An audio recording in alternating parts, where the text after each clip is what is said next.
казвам се доктор Тилай Клам. Аз съм заместник декан на факултета по природни науки от катедрата по здравни науки. Преподавам на студенти по биомедицина и диететика. В този проект изследваме синдрома на електромагнитна свръхчувствителност. За по-голямо удобство, накратко ще го наричам EMSA. В момента проучваме едно преносимо устройство, наречено EMGuard, за да видим какъв е неговият защитен ефект върху участници с самодиагностицирана EMSA. В този проект участниците ще носят устройството 3 дни, като преди и след това ще изследваме морфологията на жива кръв, наблюдавайки за образуване на руло.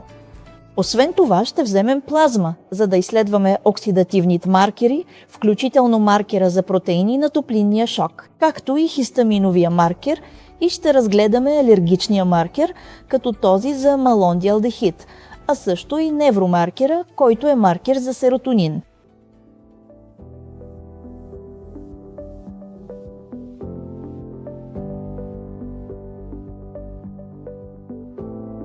Прекомерното излагане на това електромагнитно поле ще доведе до промяна в морфологията на кръвта. Това от своя страна ще доведе до образуването на рула. След като в кръвния поток се образува така нареченото руло, това неизбежно ще доведе до сериозен недостиг при транспортирането на жизненоважния кислород и също така значително ще засегне микросъдовата циркулация в организма. И щом тази микросъдова циркулация се наруши, това може да доведе до много признаци и симптоми, които не са специфични, водещи до този MCS – синдром на електромагнитна свръхчувствителност.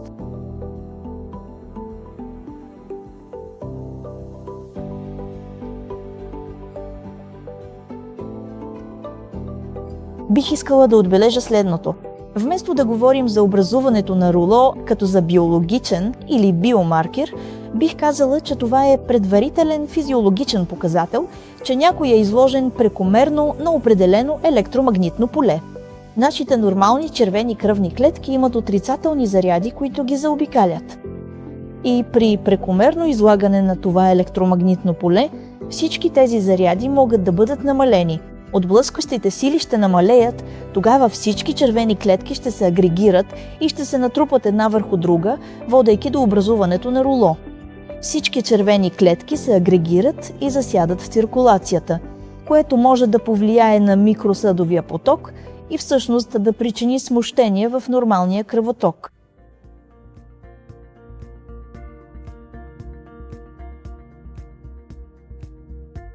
Само в рамките на 3-дневен период на наблюдение 70,3% от участниците съобщиха за забележимо подобрение на симптомите си.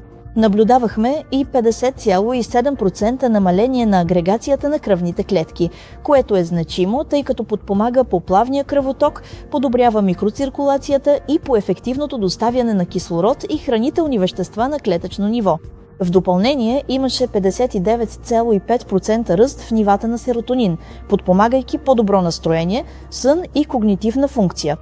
Резултатите бяха много положителни, дори само след кратка 3-дневна намеса. Предполага се, че по дълъг период на приложение на технологията EMGuard би довел до по-изразени и статистически значими промени.